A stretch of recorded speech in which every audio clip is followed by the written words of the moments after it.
Coucou à tous et bienvenue donc dans cette vidéo où je vous présente le livre de Cristina Chiaboni. Donc le livre s'intitule Le parfum des sentiments. C'est un gros livre qui fait plus de 400 pages, écrit en tout petit, donc il y a de quoi lire. Et donc ça raconte l'histoire d'Elena Rossini, qui va nous faire voyager entre l'Italie et la France, donc plus particulièrement à Paris et à Grasse. Grasse, la capitale un petit peu, on va dire, des fleurs, de la parfumerie. Et justement, c'est un peu le thème de ce livre, c'est donc la parfumerie, voilà, parce que ce qu'il faut savoir, c'est qu'Elena Rossini, elle descend d'une lignée de femmes qui produisent des parfums. Donc tout commence avec son arrière-arrière-arrière-grand-mère, Béatrice, donc au XVIIe siècle, donc qui fait des parfums, qui va avoir beaucoup d'argent grâce à un parfum qu'elle aura fabriqué. Et ce parfum-là, elle l'aura fabriqué pour quelqu'un qui fait partie un peu de la monarchie et dont elle va tomber très amoureuse. Ils vont avoir une petite liaison. Malheureusement, ça ne va pas pouvoir continuer. Béatrice va en être effondrée. Elle va retourner en Italie donc, avec son amour transi, mais avec beaucoup d'argent. Et en fait, elle aura donc fait un parfum, ce qu'ils appellent dans le livre le parfum idéal. Donc c'est un parfum apparemment qui sentait mais divinement bon, dont tout le monde en est tombé amoureux. C'est ce qui a fait donc connaître Béatrice et donc sa ligne de parfums. Après, ce qu'il faut savoir, c'est que ce parfum-là, elle en a fait un secret. Elle a dévoilé, on va dire, les ingrédients quelque part. Et justement, Elena va partir à la recherche donc de ce secret. Elle va essayer de découvrir de quoi était composé le parfum. Donc on va suivre un petit peu toute cette aventure-là à travers ce parfum. De quoi était-il composé? Et ensuite, à travers donc cette histoire, nous allons suivre aussi l'histoire d'Elena, donc qui est donc la descendante. Elena, donc ça va mal commencer pour elle déjà dans son enfance. Elle va avoir une enfance assez compliquée, son papa, elle ne le connaît pas. Sa maman, donc parfumeuse elle aussi, va tomber amoureuse d'un homme en France, qui est lui aussi parfumeur. Les relations entre Elena et son beau-père se passent très mal. On va un peu découvrir à travers le livre le pourquoi du comment, tout ce qu'elle a subi. Et elle va avoir donc une peur, un peu panique des hommes, beaucoup de manque de confiance envers les hommes, parce que bien entendu, elle a été très déçue de son beau-père.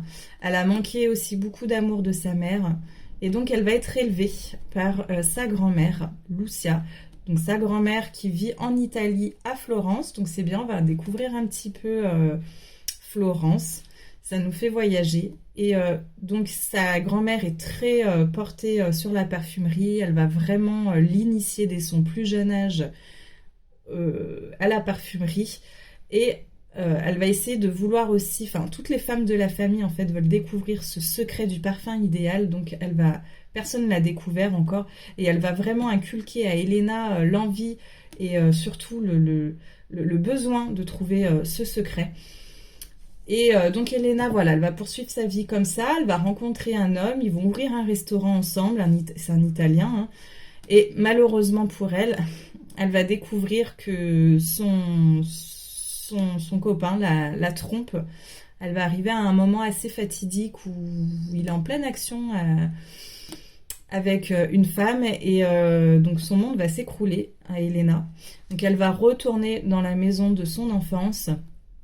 Elle est accompagnée aussi de sa meilleure amie Joséphine, qui va l'aider à s'en sortir, qui va la faire venir à Paris, qui va la faire travailler dans une parfumerie, qui va donc lui donner les clés de la maison de son grand-père. Et là où vit son grand-père, elle va faire la rencontre justement donc Elena va faire la rencontre d'un homme qui vit dans cet immeuble. Et puis on va suivre un peu cette histoire justement aussi de la rencontre avec cet homme et puis l'évolution en fait de cette histoire, parce qu'il faut savoir que cet homme, donc Cale, a beaucoup souffert lui aussi. Il a vécu un réel traumatisme amoureux. Donc On va donc pouvoir un peu découvrir ce qu'il s'est passé pour lui, pourquoi c'est difficile pour lui de faire confiance de nouveau, en la vie surtout. Et donc, c'est un peu deux âmes torturées qui vont apprendre à s'adapter l'un à l'autre. Ils ont beaucoup de points communs.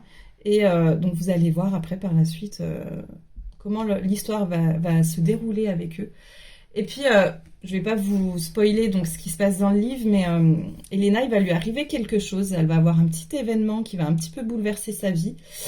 Et du coup, voilà, vous allez découvrir ça jusqu'à la fin du livre. Comment ça se passe en fait? Comment du coup, comment elle va voir la vie? Elle va voir les choses autrement justement grâce à cet événement. Et voilà. Alors après, donc pour mon avis sur ce livre, je l'ai bien aimé. Par contre, je l'ai trouvé assez redondant. Il y a des moments où j'ai l'impression un peu de tourner en rond dans l'histoire. Euh, et puis on a les personnages à côté d'Elena.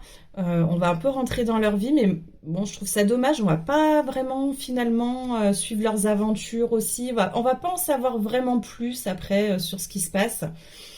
Comme je vous l'ai expliqué dans le livre, il va avoir, enfin, on connaît donc l'histoire, l'enfance d'Elena, mais c'est pareil, on va avoir des échos de ce qui s'est passé avec sa mère, pourquoi finalement sa mère n'a pas pu continuer à l'élever, mais on va pas, voilà, le livre se termine, sans trop vous spoiler, le livre se termine sur Elena qui va recontacter sa mère, mais voilà, on reste vraiment, voilà, le livre, je dirais qu'on reste sur sa fin, et je trouve ça assez dommage. Alors par contre, pour les adeptes des parfums, des fleurs, tout ça, enfin là, c'est très très bien expliqué, le livre détaille vraiment... on rentre vraiment dans l'explication du début jusqu'à la fin de comment on fabrique un parfum, les essences. Ce qui est aussi assez intéressant, par contre, je trouve, c'est qu'à chaque chapitre, vous avez le nom d'une essence de parfum ou d'une fleur, et donc on vous dit à quoi ça correspond. Voilà, par exemple, Néroli, donc tiré des fleurs d'oranger, c'est l'essence céleste des pétales de la fleur, c'est le parfum de la paix, il évoque les bons sentiments, il ouvre la voie à l'amour. Voilà, donc ça, je trouve ça assez intéressant. En fin de livre aussi, c'est pareil, elle fait un petit récapitulatif, donc dictionnaire des parfums. Voilà, vous avez les parfums de fleurs, où tout est expliqué, voilà, parce que c'est ce qu'elle dit dans le livre, l'autrice, c'est que chaque parfum en fait qu'on porte raconte une histoire, chaque essence, chaque odeur raconte une histoire de nous, et explique à quoi servent aussi ces essences florales en fait.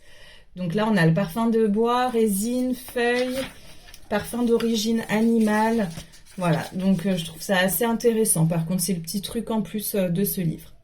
Voilà, donc mon avis, il est assez mitigé.